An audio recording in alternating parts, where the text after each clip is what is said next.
Javier Milei, que está con mucha paciencia acá esperándonos. Bueno, Javier, a ver, vamos a hablar. El resultado del domingo ya fue. Lo que digo es, ¿esperabas eso o te sorprendió? Mira, la verdad es que nuestro objetivo era hacer una buena campaña, Sí. ¿sí? Esta es la realidad, y desde nuestro punto de vista había salido muy bien la campaña porque logramos instalar las ideas de la libertad en el centro del debate, es decir, todo el tiempo estuvimos discutiendo con todas las fuerzas políticas las ideas de la libertad, y es más, tenemos la sensación que el debate se había ganado porque todas las fuerzas se habían corrido hacia las ideas de la libertad en el debate, con lo cual, en ese sentido, lo habíamos ganado el debate. Ahora, después era el veredicto del mercado, que la gente decidiera. Bueno, después, o sea, es un canal, este gran número, es un canal bárbaro. del pueblo, ¿sí? Este es un canal del pueblo, firme junto al pueblo, un canal popular. ¿En qué le beneficiaría que vos tengas poder? Bueno, porque la gente piensa que las políticas liberales son totalmente antipopulares. Bueno, eso es el verso que vendió la izquierda. No quiero saber. Es el verso que vendió la izquierda, porque desde la llegada del liberalismo, sí, la pobreza extrema con 1.000 millones de seres humanos era del 95%, y antes de entrar en la pandemia, con 7.800, ese número había caído a menos del 5%. O sea, la máquina de las prosperidades es el liberalismo.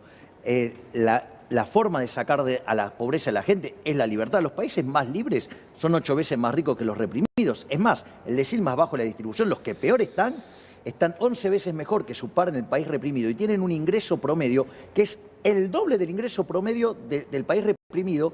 Y no solo eso, hay 25 veces menos de pobres en el formato estándar y 50 veces menos en el formato extremo. Por lo tanto, o sea, la forma de, si vos le querés... ¿Lo explicás fácticamente? Por ejemplo... Yo soy un trabajador que cobra, laburando mucho, 70.000 pesos por mes. Bueno, ¿Qué me va a dar el liberalismo a mí? Que en el lapso de, por lo menos, en el proceso de convergencia en 8 años, discúlpame, en 35 años, tu ingreso se va a multiplicar por 10 veces. En 35 años yo estoy muerto. Bueno, está bien, pero ¿sabés lo que pasa? Bueno, esa es la excusa para nunca empezar. Y te voy a decir algo, esos procesos se llaman convergencia. Dame un segundo. En 10 años lográs la mitad de ese proceso. Último momento. Alberto aceptó la renuncia. Cuando yo lo dije me decías que no. Alberto aceptó la renuncia de Guado de Pedro. Hace 5 minutos te dije que Alberto te había aceptado. Bueno, aceptó la renuncia de Guado de Pedro, que fue la primera de las renuncias precisamente que se hizo. Y no va a ser la única, obviamente. Bueno, la aceptó, sigue la crisis. Empieza recién, está empezando. Dale. Pero te paso un dato. Sí. De eso que vos podrías estar multiplicando por 10 en ese lapso de 35 años, en los primeros 10 multiplicás por 5. ¿Me comprendés? O sea, vos en 10 años vas a estar, en términos reales... Si yo gano 70.000 pesos hoy, es como que... voy a ganar 350.000 pesos en 5 años. Pero no sé cuánto van a costar las cosas. No, a precios constantes. A precios constantes. O sea, con los mismos precios, a precios constantes. Con la carne a 1.000 pesos, yo sería, claro, una mejora del 400%, que es multiplicar por 5, en el lapso de 10 años. Javier, ¿sabes lo que me pasó después del domingo? Hablé con varias personas que me enteré que te habían votado y me parece que fuiste el que mejor manejó la campaña. Pocos sabían de tus ideas, pero el discurso de la casta política nueva, de que se acabó de algo nuevo, de lo mediático, porque la realidad es que en todos los programas donde vas medís, digo, me parece que atrapaste mucho, aprovechando el terreno, la situación, pero poco profundizaron algunas ideas. Más corto, mi compañera. A ver, mirá, ¿sabes lo que...? Mirá, Friedman, ¿qué te diría? Primero los datos. Mirá, con el verso del Estado presente, vos en los 70 tenías 4% de pobre y un tamaño de Estado del 15%. Con el verso del Estado presente te lo llevaron a 45% y los pobres se te multiplicaron por 12, porque estás cerca del 50%. ¿Sí? Y en realidad si limpiás el efecto de la economía informal, el verdadero peso del Estado es 75%. Listo, está todo dicho. Esto es un negocio para los políticos. Vos cada día trabajás más y cada vez estás peor. Digamos, en la Argentina trabajando se es pobre, eso es una tragedia. Sí. Eso es una tragedia. Es una tragedia. Chiche, trabajando son pobres. El 30% de los argentinos que tienen trabajo son pobres. O sea, eso es demencial. Ahora, lo que digo es lo siguiente. La realización de esto lleva tiempo. El proceso de crecimiento es un proceso que demanda tiempo. Y cualquiera de los atajos... También lleva tiempo y son peores. No, pero te terminan estallando, digamos, en el corto plazo y terminás estando peor. O sea, cada vez arrancás de más atrás. Ahora, ¿ustedes cuál es la aspiración que tienen en el Congreso? Porque en el Congreso vas a hacer ruido, pero no podés cambiar nada. Bueno, eso yo tengo mis dudas que no se puede hacer nada, porque nosotros vamos a plantear las cosas desde una perspectiva moral. Lo que nosotros venimos a proponer es la política económica, la política en general y la económica en particular, desde una perspectiva moral. Frente a ese paraguas vos tenés lo que no vamos a hacer y lo que sí vamos a hacer. En lo que no vamos a hacer, por ejemplo, no vamos a subir los impuestos, no vamos a crear nuevos impuestos, no vamos a ir contra la libertad, no vamos a ir contra la propiedad. ¿Sabés que toda la casta política queda del otro lado? Porque eso ellos lo hicieron todo. Y después ir con proyectos de base moral. Entonces, por ejemplo, yo te hago una pregunta. ¿Vos estás a favor del robo? No. ¿Vos estás a favor de la corrupción? A menos que sea ladrón. Bueno, está bien, bueno, pero la gente de bien no. ¿Vos estás a favor de la corrupción de los políticos? No. ¿Y que nos roben 5 puntos del PBI? Tampoco. ¿Vos me bueno, el una Banco vez un Central, libro? el Banco Central te roba 5 puntos del PBI con el impuesto inflacionario. Espera. No, pero para esto es importante, Chiche, porque vos me preguntaste cómo le impacta esto a los que menos tienen. El Banco Central te roba 5 puntos del PBI con el impuesto inflacionario, o sea, una estafa. ¿Y sabés qué? El impuesto inflacionario le pega entre 25 y 30 veces más fuerte a los que menos tienen. O sea, esa máquina que favorece a los políticos es la máquina que empobrece a los más vulnerables. Es eso lo que pone a los vulnerables contra la pared. Y no solo eso, sino que además impacta negativamente en el crecimiento. Me ¿Cómo preguntan me varias- regalaste un libro en el que decías que hasta los ladrones son necesarios en una sociedad? No dije que son necesarios, dije que se llama... Es un artículo de Gary Becker que tiene que ver con... Lo leí crimen y el libro, castigo. lo leí No, ya lo sé. polémicamente. No, y porque yo ya sé de lo que estás diciendo. Hay una condición que se llama perfect deterrence. No sé, digamos, o sea, como es para hacer nulo el delito. No sé la traducción, Sí. pero hacer nulo el delito. Y en una economía no es óptimo que el delito sea nulo, porque tiene costo combatirlo.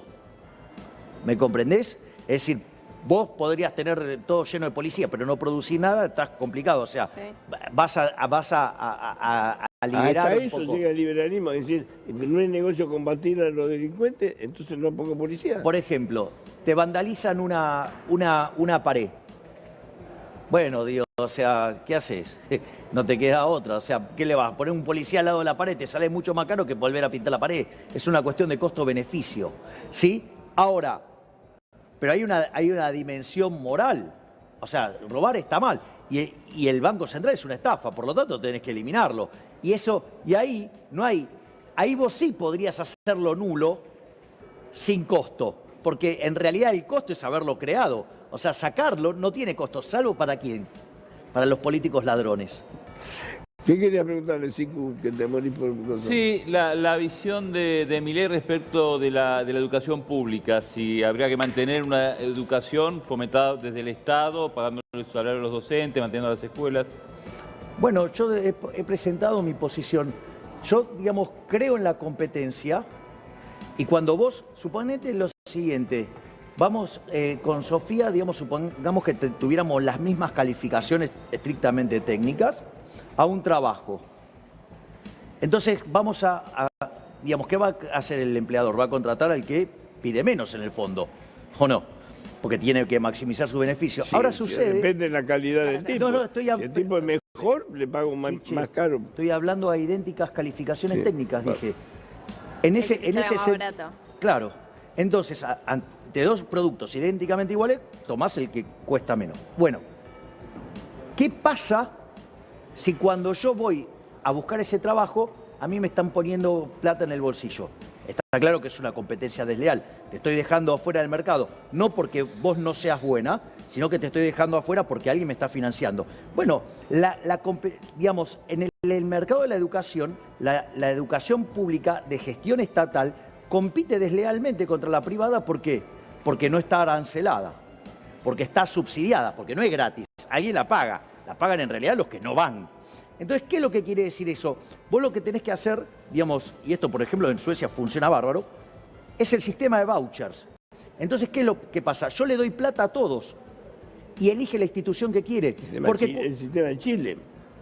No sé, digamos, cómo funciona en Chile la educación, pero en Suecia, digamos, el sistema de voucher funciona a la perfección. Entonces, ¿qué hacen? Te dan plata y vos elegís la institución que quieras, ya sea de gestión estatal o de gestión privada. ¿Por qué es importante esto? Porque el sistema de educación, como está diseñado hoy en Argentina, es una máquina de lavar cerebros, ¿sí?, que forma esclavos de la religión del Estado. Entonces, una forma de sacarles... O sea que hay que partir de una base muy ordenada. Acá hay chicos que van a comer al colegio, pero, a ver, desayunar y que bien, no tienen... Digamos, o sea, ok, pero a ver, el tema del alimento... El problema es, digamos, o sea, el tema A no se arregla con el tema B. Tenés que, el pero tema... si encima le sacamos la educación... No, a ver. El tema A, el problema de la educación lo tenés que arreglar con las cuestiones de A. Y el tema B se arregla con las cuestiones de B. ¿Me comprendés? O sea, a ver, el colegio no es ni un merendero, ni un restaurante. Lamentablemente sí, en Argentina. Pero el tema es cambiar eso. Bueno, sí. ¿me entendés? Ni es una guardería.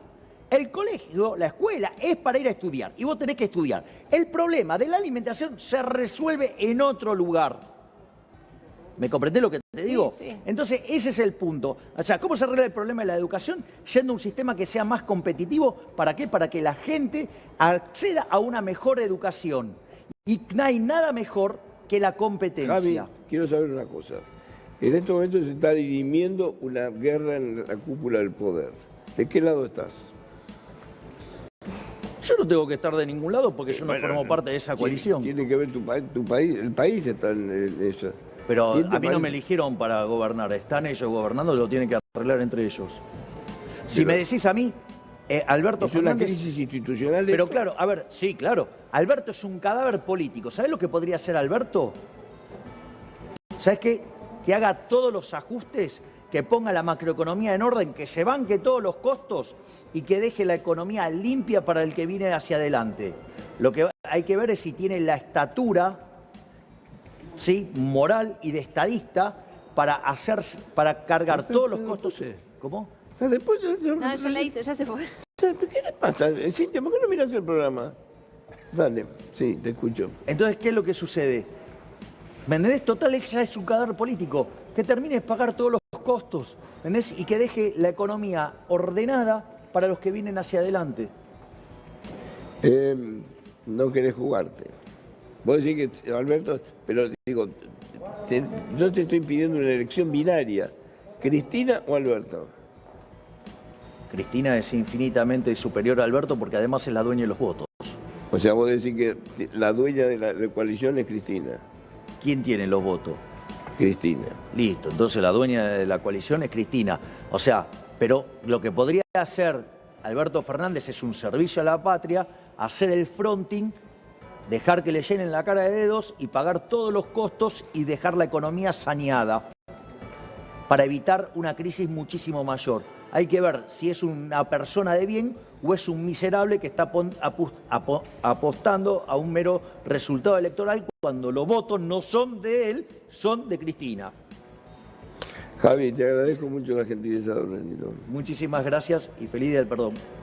Bueno, ¿tiene alguno de los chicos hacer una pregunta a Javier antes que se vaya? Ahí está el Pampa, Ahí, Monse. ¿Cómo va? No, le dijo va? cadáver político. Vale, todos juntos no. No, claro, de a de a uno. ¿Eh?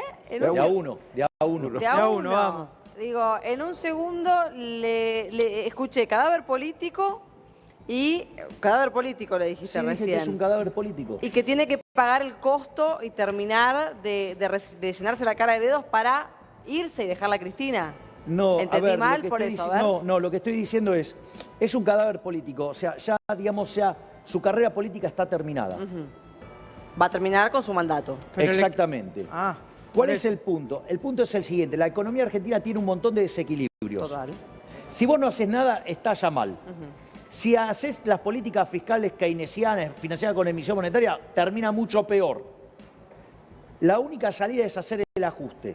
Ahora, ese ajuste, digo, va a implicar, además tiene que recaer sobre la corporación política, pagar un montón de costos. Pero como él ya es un muerto político, Que los asuma. que lo asuma, que tenga altura de estadista, pague esos costos y deje la economía limpia de acá para el futuro. Pero Javier, pagar costos significa dejar a mucha gente en la calle, en la miseria. No, no necesariamente. Fíjate que acabo de decir que tenés que hacer el ajuste y que ese ajuste lo tiene que pagar ¿quién? La política, no la gente. Pero no va a pasar. Acá el problema es que se Pero no ponen va a de pasar. acuerdo los políticos, se sientan en una mesa, hacen un gran acuerdo y ¿sabés a quién joden? A la gente. A los que quedan afuera, que es la gente. Porque ¿cómo es cuando, viste que te hablan de pactos, de esto, del otro? ¿Sabés qué es eso? Se sientan en la mesa, acuerdan entre ellos para no perder ninguno de ellos. Pero como la torta ya no da para mantener lo mismo, ¿qué quiere decir? Que si ellos mantienen sus privilegios, ¿paga quién? Los que laburamos. Y esta vez no tiene que pagar la gente, tiene que pagar la política. Se les terminó el curro, la gente está recontra caliente. Si no modifican esto, van a volar por los aires. Van a volar por los aires. La gente ya está en la calle, es verdad que la gente está cansada, estoy de acuerdo, le ha dado un espaldarazo muy grande. Yo creo que aún gente que lo ha votado en su momento, a Alberto Fernández. Ahora, la implosión que vaticinás, digo, también nos podría llevar puesto a todos nosotros, nos va a llevar puesto a todos Pero nosotros. obvio que nos va a llevar a todos puesto. ¿Y entonces? Por eso, bueno, por eso mismo. A ver, vamos por partes. A ver. Si no haces nada, explota. ¿Y si haces? Explota. No, depende qué hagas. Si vos querés arreglar esto con el manual tradicional que usa el político argentino, que es hacer keynesianismo, explota muchísimo peor. La otra alternativa... Ponerle plata a la gente en el bolsillo. Vos le podés Emitir. poner- vos le podés poner plata a la gente en el bolsillo sin emitir si le sacás la plata a los políticos. Que no va a pasar. Ojo, el problema es que estos chorros no quieren dejar de afanar. Entonces, vos lo que tenés que hacer es poner las cuentas en orden. Y ese ajuste lo tiene que pagar la política, no la gente, la política. Entonces, ahora, eso tiene un montón de costos. Bueno, se tiene que hacer cargo y pagarlos todos. O sea, y de esa manera evitar que el estallido de la economía sea muchísimo menor. Si lo hace, ¿me entendés? O sea, se va a llevar un vagón de puteadas, pero ¿sabes qué? La historia lo va a recordar como alguien que se puso los pantalones largos y acomodó la economía. Si Javier. no lo hace, va a terminar siendo un miserable más de la política y vamos a tener otra mega crisis que va a generar un desastre fenomenal. Javier, hablando de economía, ¿qué opinión tenés de Martín Guzmán? Anoche lo hablamos con Chiche, acá, y hablábamos y llegamos a la misma conclusión. Guzmán, a lo único que lo vimos, o lo único que lo vimos hacer es La deuda. tema fondo, deuda, como si fuera el Nielsen de principio de 2000, 2010. En la diaria, en la economía de todos los días, nunca lo vimos. ¿Qué opinión te merece? A ver, vamos por partes. Siempre señalé que era una persona no apta para el cargo. Y me han dicho de todo por decir eso. Los hechos muestran que es una persona no Sí, apta lo para el mismo que cargo. Monelo. Wait a minute, para. En algunas cosas sí, en otras no. Vamos, ese es el primer punto. El segundo punto es, solo yo te lo pido por favor, no solo por una cuestión profesional, sino porque acabas de mencionar a un amigo mío, Sí. no compares al inútil de Guzmán con Guillermo Nielsen, que hizo la reestructuración de deuda más Yo no lo exitosa comparé, en la no historia. comparé. No, él. No, yo él digo me lo no. comparó. Pero lo que Yo digo, dijimos que es un pero- negociador de la deuda. Claro, Javier, por eso no, digo. a ver, pero Guillermo Nielsen hizo la reestructuración, en su momento fue la más compleja y más grande de la historia. Después fue superada en tamaño por la de Grecia, pero era muchísimo menos bonos. Sí. O sea, eran menos de 10 Sí. bonos los de Grecia y Nielsen tuvo que arreglar 170 prácticamente. O sea, no es un número menor. Entonces, y la realidad es que cuando yo dije que esa reestructuración estaba mal, también me dijeron un montón de cosas. ¿En cuánto está el riesgo país hoy en la punta corta? 2.000 puntos básicos. Los bonos cortos rinden 20% arriba en dólares de los bonos de Estados Unidos. O sea, con lo cual la reestructuración, ¿cómo fue? Pésima. De hecho, no logró bajar el riesgo país. Por lo tanto, está todo dicho. Guzmán es un inútil, no es apto para el cargo. ¿Tiene para vos? No, todos no. Recántame uno de gabinete. Ah, no, de este gabinete. Cristina sí. Cristina es la dueña de los votos, es la que tiene el poder. O sea que los reclamos de Cristina son genuinos, entonces. Yo tengo los votos, tenés que hacer lo que yo digo. No sé cuál es el acuerdo que tienen entre ellos. O sea, no sabemos nadie cuál fue el acuerdo. Pero Bueno. evidentemente Cristina está enojada porque no se hicieron los cambios que ella quiere. Bueno, a ver, entonces, En ese caso, dado que Cristina es la que tiene los votos, o sea, bueno, ¿cuál es la propuesta de Cristina? Claro. De todas Si formas, las propuestas de Cristina son las de Vallejos, es querer apagar un incendio con un lanzallamas. Pará, dijiste al principio de la entrevista que estabas de acuerdo con lo que decía Vallejos. ¿Ahora cambiaste? No, pero a ver, No, dijo que... pero a ver, si vos me preguntás sobre las declaraciones que hizo Vallejos respecto a Alberto Fernández, Vallejos tiene razón. Y esto lo dije también al inicio de la entrevista. Ahora, si vos querés arreglar la economía como Vallejos la quiere arreglar, es lo mismo que tirar nafta al fuego. Son dos cosas distintas. Una opinión es de índole política y otra tiene que ver estrictamente en la técnica económica. Son dos cosas totalmente Ahí me distintas. están viendo que escuchemos otra vez el audio de Vallejo Sí. un minutito. Dale, ¿Me- dale. me O sea, bancás? para que le dé de vuelta la razón a Por Fernanda. favor, ponémelo de vuelta. Y sí.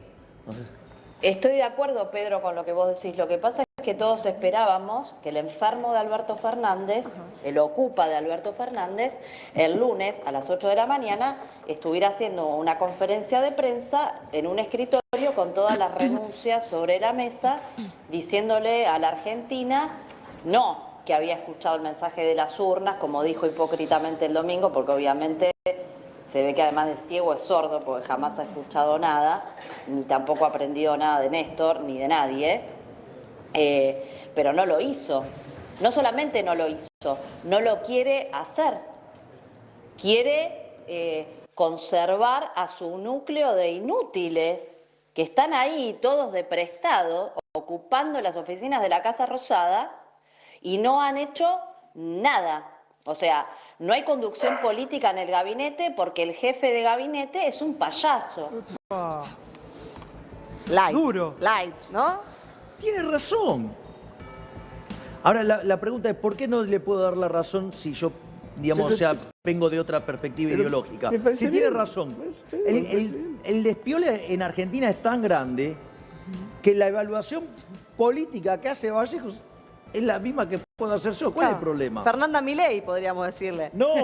No, porque, porque en nuestra perspectiva ideológica Sí. somos muy distintos. Pero en el análisis de Pero este en este contexto, análisis bueno, sobre lo inútil que es Alberto Fernández y todo su gabinete, tiene razón. Claro, lo que está diciendo, vos, Javier, lo que estás diciendo es que no llegás a un acuerdo hablando económicamente con Fernanda, que es también economista, pero sí en los, En el los análisis de la situación. en los Pero la definición calificativos del- que le puso Alberto. Pero, a ver, pero vas a traer, no sé, a Milton Friedman, a Hayek, a Marx, a quien quieras, y todos van a coincidir que el despiole político es enorme. Ahora, el despiole está. ¿Qué pasa, Chiche? No, me duele la espalda, no. bueno. No, está bien. No, dije, está bien. ciudad de la No nos espalda. abandones. Quería No, no despedir- se va, Chiche, no se va. Ahora, Javier, ¿qué pensás de que... Es un abuso porque sabe que lo voy a perdonar. ¿Por qué? ¿A quién? ¿A mí? Y porque te levantás del medio de la nota no, y te voy a le duele la perdonar. espalda, le duele la Porque espalda. No puedo estar Estoy sentado, haciendo me duele un mucho. chiste y lo Javier, estoy Me digo- duele la ligando a cintura, estoy viejo, me festividad. duele la cintura. No, le quería consultar a Javier. Ella lo digo, entendió. Obvio. Sofía lo Sí. entendió el chiste. ¿Qué? Vos lo que pasa te pones en ogro. Dale. Eso, bro. Javier, ¿qué pensás de lo que dijo el presidente en las redes sociales? Que se exprese, ¿no? A través de las redes sociales, que utilice eso para, por lo menos, no sé, dar una claridad a esta gran incertidumbre que estamos viviendo. Mirá, no importa lo que diga el presidente, carece de reputación total y absoluta y todo lo que diga es no creíble. O sea, a ver, ahora por ejemplo, la temperatura es 24,5. Viene Alberto y te dice, che, la temperatura es 24,5 y es un día de sol radiante, vas y salís con el paraguas porque no le crees nada. Bueno, pero él decía todo el tiempo en esos Twitter, por algo me eligieron, dando a entender que iba a Por dar algo lo algún eligieron. Sí, cambio. Los Ah, votos no son de él, pero todo Javier, el mundo lo sabe. bueno. a eso quería llegar, y ahora vamos al otro Eso, audio, pero eso. a eso quería llegar, porque vos decís, los votos no son de él, pero no es todo lineal, porque si no Cristina se hubiera presentado, tal vez ella se dio cuenta que con los votos de ella tampoco le alcanzaba y tuvo que salir a buscar a alguien para sumar, no sé, un Massa u otros A ver. peronistas no kirchneristas. Hagamos un punto acá. Pará, antes de contestar, Javi, porque quiero... Javi le dije, sí, fue como Sí, muy... Javi le dije. Javier. Tanta confianza. Tanta confianza. Tanta confianza. Escuchemos la segunda parte, por favor, del audio de Fernando Tío, me los Vallejos. estás contaminando. O sea, ahora todo mi ceja, que me lo diga mi tío Chiche, está bien, pero Dale, a ver. Escuchemos El mejor, a ver. tipo está a atrincherado, como redrado en el Banco Central, así, atrincherado en la Casa Rosada. Y él es un ocupa, porque no tiene votos, no tiene legitimidad, no lo quiere nadie cada día, porque la derecha, si tiene que votar derecha, tiene a Macri, tiene a los ultras, le sobran opciones. Mirá si va a votar a este mequetrefe que aparte no sirve para nada. Y nuestra gente no lo quiere. No lo quiere porque justamente no se ha subordinado a la política para la cual fue elegido. Digo, la palabra ocupa también es fuerte, porque los ocupas están y no están de manera legítima en un lugar, y Alberto Fernández sí lo está. Pero es que, sí, está bien. Está bien, es muy conceptual lo mío por ahí. Muy... No, está bueno, digamos. O sea, lo que vos decís, hay un andamiaje legal que es cierto que lo fundamenta. Pero cuando vos entendés la lógica del poder, en realidad, él no es un presidente que tiene los votos, es un presidente débil. Vamos de nuevo, Javier, a eso es lo que iba la pregunta anterior. A Cristina con sus votos tampoco le daba para ganarle a Mauricio Macri. Bueno, por eso tiene que elegir un moderado. Está bien, buscaron una forma de llegar al poder, generaron una alianza que evidentemente no es estable y no funciona, y como consecuencia de ello, digo, la economía viene para atrás y ahora, digamos, se dieron cuenta que estaba todo mal por el cachetazo que recibieron las urnas. No, el pero tema es que se deberían haber dado cuenta. Ahora, cada uno de los que señalamos que esto estaba mal, por un lado o por el otro, digamos, se nos agredió. Ahora, solamente... Perdón que hago una Dale, frivolidad. sí. ¿Vos usás corbata negra? Ahora se me dio por Oscura, usar oscura. corbatas Tenés que negras. darle una, Chiche. Tenés que cambiarle la corbata. Es un rasgo de personalidad el tema de la corbata negra. ¿Por qué? Upa. La ¿Qué tuya quiere es decir negra eso? también. Tiene lunares. Pero Yo uso negra también. Bueno, pero ¿Qué quiere decir eso, hablando de Chiche? curiosidades, American A ver. Psycho. pero qué característica. Hay que tener cuidado con eso. Si es una elección definitiva, hay que tener cuidado. No, digo, o sea, tiene que ver con... ¿Tenés muchas corbatas negras? No, Perdón, no, es una no, frivolidad. no. Tenés algunas. Solo, digamos, de las 50 corbatas, 5 deben ser negras. Bueno, perfecto. Entonces está bien, no hay problema. Sigan nomás, muchachos. muchas gracias. Hablando de curiosidades, algunas publicaciones de acá en la Argentina lo han comparado con un personaje político de Chile que es José Antonio Kast, que es un candidato presidencial que tiene un discurso muy similar, que va con la crítica contra la gestión del gobierno, pese a que estamos hablando en Chile de un gobierno de derecha. Ahora, bajo la visión política en este momento de la Argentina específicamente, todas estas críticas que ¿hay alguna solución para esto? Sí, claro que hay una solución. De hecho, tengo 16 libros donde explico cómo se sale de esto. Es volver a abrazar las ideas de la libertad para volver a crecer. Esa es, si vos querés, en un título. Claro. ¿Alguna vez hubo idea de libertad en la Argentina? Sí, se implementaron desde 1860 y en realidad ese proceso duró hasta mediados de la década del 10. Y en ese contexto, Argentina, de ser un país de bárbaros, en 35 años, o sea, en 1895, Argentina tenía el PBI per cápita más alto del mundo. O sea, Argentina era un país desarrollado. ¿Hasta qué año me estaba- dicen? 1915. Hasta que, digamos, llegó Irigoyen y empezó a abrazar paulatinas dosis de socialismo. En 1915. Que en esos años que llegaron mis abuelos. Se morían de hambre en Argentina. Si vinieron acá y se quedaron, quiere decir que No, les iba mejor relativamente después que le fue respecto a bien, otro sí, lugar. sí, venían de la guerra, después le fue bien. Por eso, digamos, o sea... Pero digo, podrás tener- la Argentina era próspera para pocos. Bueno, eso en como realidad siempre. es falso, pero hay un tema que mucha parte de la historia está contaminado Sí. por lo que pasó en Argentina con el golpe del 30, que es cuando se establece el régimen fascista, que yo lo llamo un régimen fascista de dos patas, donde los políticos corruptos y los empresarios prebendarios se ponen de acuerdo para joder a la gente. Y eso, en realidad, es la base, esto es mi teoría, del nacimiento del peronismo, porque frente a esa situación, Perón ve ese descontento y en lugar de volver al orden liberal y saliendo el mundo de la Segunda Guerra Mundial, donde una parte decide ir al capitalismo y otra el comunismo, él elige una tercera vía, que es el fascismo de tres patas. La verdad es que a los efectos empíricos salió mal, pero también es cierto que en el momento de tomar esa decisión no era tan fácil. Me piden que escuches algo que tiene que ver con Fernanda Vallejo y el manejo de la pandemia. A ver. No se asistió a la gente como se la debió haber asistido. Eso impidió además tener una política sanitaria muchísimo más efectiva y evitar un montón de muertes, porque tuvimos que abrir antes de tiempo y mal, porque justamente la gente se estaba cagando de hambre, se siguió cagando de hambre. Martín Guzmán hizo un presupuesto donde se partía de la premisa de que en marzo se terminaba la pandemia. Esto todos lo sabemos bien. Una mentira, que todos sabíamos que era una mentira. Pero no solo eso. Después, cuando ocurrió lo obvio, que era la pandemia, no se terminó y que hubo que endurecer las medidas de cuidado, para lo cual más o menos hubo que hacerse un harakiri durante prácticamente 2 meses porque tampoco querían hacer eso. Y no hubo políticas económicas que acompañen. Entonces la situación se fue agravando cada vez más. Y tenemos prácticamente equilibrio fiscal. Equilibrio fiscal. Con 50% de pobreza. En el medio de una pandemia. Entonces, es obvio que la gente no iba a venir a aplaudirnos. Algunos lo venimos diciendo desde hace mucho tiempo. Poco más le está recriminando que no hubo un nuevo IFE, por ejemplo, pero, otra cosa. a ver, ahí hay varias cosas muy interesantes. A La primera, cuando el gobierno al inicio de la pandemia empieza a tomar determinados cursos de acción, yo fui muy crítico sobre lo que estaba haciendo el gobierno, y el gobierno, aquellos que los criticábamos, hubo algunos que dijeron que estábamos a favor de la muerte, un montón de cosas horribles.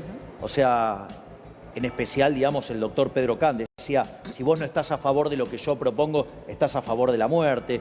Nos llamaron mercaderes de la muerte, nos dijeron un montón de cosas horribles.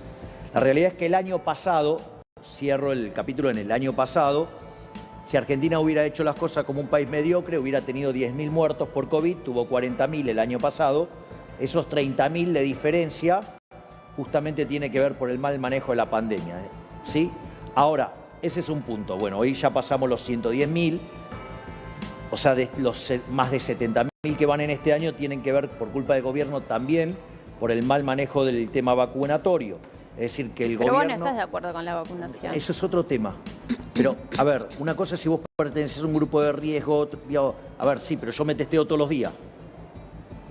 Yo tomo todo un conjunto de medidas todo el tiempo y además no soy grupo de riesgo, es una cosa distinta.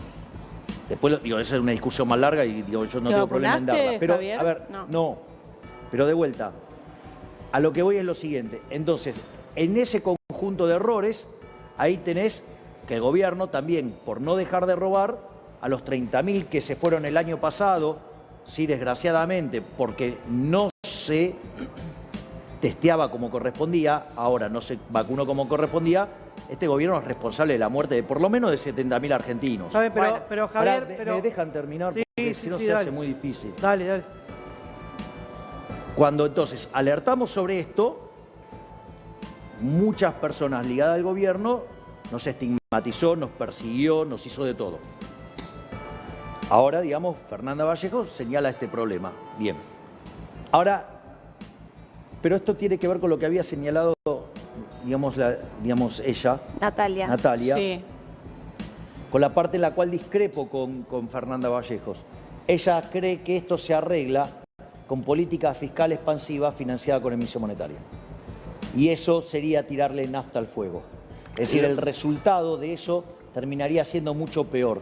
A ver, si vos tenés hoy un control de capitales salvajes como el que tenemos, es porque la gente no demanda dinero. Si vos querés hacer déficit fiscal financiado con emisión monetaria, vas a generar un desastre inflacionario. Y eso lo que te va a hacer es explotar la cantidad de pobres e indigentes. ¿Por qué? Porque el impuesto inflacionario le pega entre 25 y 30 veces más fuerte a los más vulnerables. Por lo tanto, digamos, esa solución que propone Fernanda Vallejo desde lo económico, en lugar de mitigar la cantidad de pobres, la haría explotar como pocas veces en la historia argentina. Ahora, dentro de lo que habla Vallejos, le pega muy duro a Guzmán. Incluso dice casi que todas las decisiones que toma Guzmán están digitadas por el Fondo Monetario Internacional. ¿Qué pensás? Digo, ¿se puede dividir lo que pueda decidir el gobierno del fondo en algún momento? Yo no, ahí no tampoco comparto eso, porque si Argentina estuviera haciendo lo que el Fondo Monetario Internacional le dice, no estaría al borde de caerse el acuerdo. Claro. Porque la otra cosa es, Argentina, a ver, el año pasado terminó con un déficit fiscal global de cerca de 9 puntos del PBI. En este momento, el medido 12 meses es 4,5, o sea, la mitad. Pero el problema es que las cuentas fiscales tienen estacionalidad. El primer semestre es muy bueno y el segundo semestre es muy malo. Y además está el proceso electoral, o sea, con lo cual, ¿a dónde va a terminar el déficit para fiscal? la gente, a ver, cuando vos hablas de déficit, de equilibrio y todo eso, yo no voy a la carnicería con eso. El problema es, digamos, cómo repercute en mí. Este es el problema. A ver, Chiche, no, es falso. Ya sé que repercute a la larga, lo pagamos todo. Pero, nosotros. a ver, Chiche, mira, vamos a estas cosas. Sí, Si vos tenés más dinero en tu bolsillo, sí.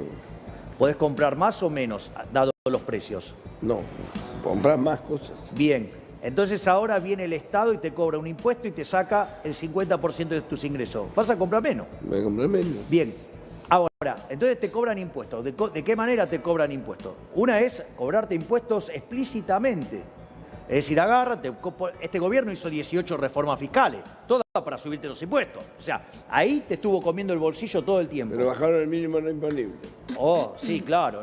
Que eso es falso, porque en realidad lo ajustaron por inflación y en el medio te comieron un montón de guita. O sea, con lo cual, digamos, en el neto perdiste también. Y la otra forma es la inflación, porque vos recibís esos pesos, pero esos pesos cuando entraron al mercado perdieron valor. Por lo tanto, cuando vos vas a comprar esos pesos, compran menos. Y eso también es como un impuesto. Es el impuesto inflacionario y también te empobrece. ¿Me entendés? Creer que vos vas a arreglar los problemas de la Argentina, ¿sí? Los problemas económicos, emitiendo dinero, es como creer que vas a terminar con la ignorancia, ¿sí? Y vas a educar a todos imprimiendo títulos. O sea, es una estupidez. ¿Guzmán no sigue la misma escuela tuya? No. ¿No? No, él es que... no. Vallejos habló de Guzmán. ¿Podemos escuchar un No, segundo? digamos, Guzmán es Pero un espera, a ver qué keynesiano. dijo Vallejos. Pero fundamentalmente hay un problema político, que es que el pueblo nos está marcando un camino y hay un tipo atrincherado en la Casa Rosada que dice, me cago en el camino que el pueblo nos marcó el domingo y me lo mantengo al tipo este que salió del frasco de la UNLP, se fue al frasco de Yanquilandia y lo trajeron y lo sentaron ahí en el Ministerio de Economía. No tiene la más mínima formación política y evidentemente, por sobre todas las cosas, no tiene la más mínima sensibilidad social. La mínima sensibilidad social. A ver, comparto que no es una persona apta para el cargo, en eso estoy de acuerdo, y lamentablemente hay determinados economistas que carecen de sensibilidad social al momento de analizar la economía. Guzmán, por ejemplo. Por ejemplo. ¿Pero es estar desconectado de la realidad o es insensibilidad? Porque una cosa es conocerla Bueno, y decir... es que parte del instrumental metodológico con lo que trabajan los economistas no les permite ver con claridad el problema social. Y nunca pagaron una quincena, Javi. Bueno, por está eso bien, pregunto. digamos, o sea, Chiche, ponele el nombre que quieras. Nunca pagaron pero- una quincena, nunca... La por economía eso pregunto. no la puede manejar estos tipos que salen del laboratorio. Y además no es ministro de Economía, eres un administrador de deuda. negociador de la deuda, nada más. Ministro Que de lo hizo Economía. mal. Y lo hizo mal. ¿Puedo hacer una pregunta a Javier? Yo lo despido a Javier. El drama es la pobreza, Chiche. Déjame preguntarle, si se hace el ajuste ahora, ¿cuánta gente va a quedar en la pobreza? Y si se hace en 2 años, por ejemplo. A ver, si no haces el ajuste Sí. y esto estalla, vas a ver la pobreza en niveles de arriba del 75% y un caos social. si no lo haces. Si vos lo haces, depende de cómo lo hagas. Si vos, el ajuste recae sobre la política, la pobreza no aumenta. Si el ajuste recae sobre los que laburamos, la pobreza sí aumenta. Pues Javier, el ajuste sobre la política, que es bajarle la dieta, los salarios a los diputados, senadores. Eso nunca funcionó. Eliminar ministerios, por ejemplo. Eso lo hizo Macri y no funcionó tampoco. Macri no hizo eso, justamente el problema es que no lo hizo. A ver, vamos por partes. Una de las cosas, por ejemplo, que yo propongo es eliminar de cuajo la obra pública. Ir a un sistema de iniciativa privada a la chilena. Otra cosa que yo eso es ir directamente sobre la corrupción de los políticos. Otra cosa que propongo es eliminar las transferencias discrecionales. Justamente, eso es otro gran curro, que es entre nación y provincia y municipio. Otra cosa es terminar con los subsidios recalibrando la ecuación económica financiera del contrato. De hecho, Macri de estas cosas no hizo ninguna. De hecho, Macri, ¿sabés lo que quería hacer? Hacer un gran plan de infraestructura, o sea, todo lo contrario. Ahora, por lo tanto, o sea, no lo hizo Digo, cuando Macri. hablas del ajuste en la política, y ellos plantearon mucho esto de que hay que ajustar. Pero no lo hicieron. No, está bien. ¿Pero dónde ajustaron? No ajustaron en la política. No tocaron ninguno de los privilegios de casta. En lugar de ir a un sistema de iniciativa privada a la chilena, que era lo que yo proponía con la obra pública, ¿qué propusieron? Ir a los PPP. ¿Por qué? Los programas de Participación pública. de propiedad participada. ¿Cuál era la lógica? Era que iban asociados. El Estado no será- y las empresas. Y bueno, y entonces... eso, Ahora mi Y duda, bueno, ¿no entonces, será digamos, peligroso? justamente por eso no funcionó. Ya, ¿no será peligroso aplicar una medida a la chilena cuando Chile lleva 3 años con un estallido social que todavía no se apaga, con la población disconforme, con protestas día a día? El problema es otro. Mira, hay un libro de mi querido amigo Axel Kaiser que se llama La fatal ignorancia. O sea, está casi parafraseando a Hayek en La fatal arrogancia. Son 3 capítulos. El primero, digamos, tiene como 100 hojas. Y justamente Axel Kaiser señala cómo, a pesar de los logros que se habían tenido en materia económica, el modelo chileno iba a colapsar por haber perdido la batalla cultural. Te lo recomiendo porque es imperdible. Claro, pero en la práctica la economía chilena no está bien. Porque, No, por ejemplo, es cuando hablamos falso. de la clase media argentina, me mirá, sorprendió el lo que otro día. A ver, lo que está diciendo es falso. Chicos, no vamos A ver, hablar cuando- de Chile porque tenemos bastante cuando quilombo se en empezaron Argentina. a hacer la Pero esperá reforma una de cosa, mercado- le quiero contestar a mi compañero. Mi hijo, por qué circunstancias de un cargo que tiene, tuvo que viajar a Chile en los últimos 3 años 6, 7 veces. Cuando viene, ¿qué cosa le sorprendió de Chile? Imagina que nosotros tenemos, obviamente, como vos decís, probablemente un desarrollo cultural mayor, yo no discuto, digamos, ese tipo de cosas. Que él no podía creer que pasaba un año y las cosas valían lo mismo. A ver, eso te da una no, pero, a ver, no sé a qué precio se refiere, porque pero- por lo valía menos lo mismo, valía los lo mismo, arriendos, todo el valía- alimento, todo A es más ver, caro. ahí está un punto muy interesante de lo que vos Todo valía lo señalás, mismo. Chiche. En Chile fueron exitosos en eliminar la inflación. Sí. Pero no solo eso. Chile, de ser el país con el segundo PBI per cápita más bajo de América Latina, o sea, solamente Haití estaba peor que Chile, Chile se convirtió en el país con el mayor PBI per cápita de América Latina. Es decir, cuando la distribución del ingreso era hiper recontra concentrada, ¿sí? Allá en el 70 y pico, ¿sí? 73 si no me equivoco, digamos, hoy tiene una distribución del ingreso que, digamos, o sea, es un poquitito mejor que la de Argentina previo a este caos.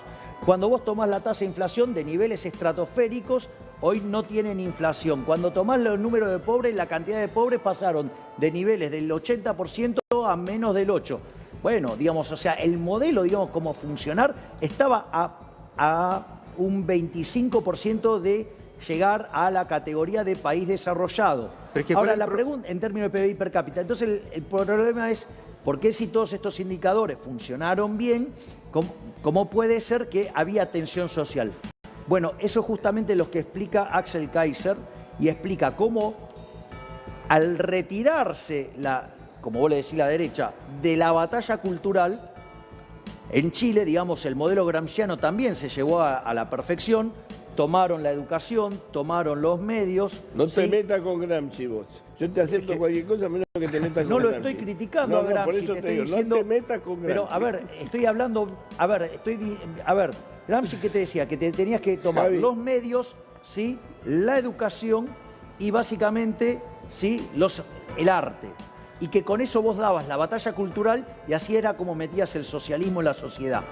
Bueno, eso se hizo a la perfección. Javi, o sea, lo que, podés ir, por es más, ¿te favor? puedo decir algo? ¿Te podés Los ir? liberales deberíamos aprender de Gramsci para darle la batalla a Es los obvio que socialistas. tiene que aprender de Gramsci. Javi, gracias. Gracias por tu bondad. Gracias a Atajó vos. todas las preguntas, Chiche, fue arquero de Chacarita. Fue arquero de Chacarita, atajó todas las preguntas. Dale, atajá. Bien ahí. ¿Por qué no Sí, Chacarita? porquero. Sí, Fue fui arquero. arquero. Mira. Dale, ¿En qué Chiche, año, sí, vos lo Javier? sabés. Y yo dejé de jugar al fútbol en el año 89, Mira. en el medio de la hiperinflación, porque la compañía de mi mamá es supermercado y yo estaba en primer año de la facultad y yo estudiaba cuando los precios suben, la cantidad de demandada baja. Y pasa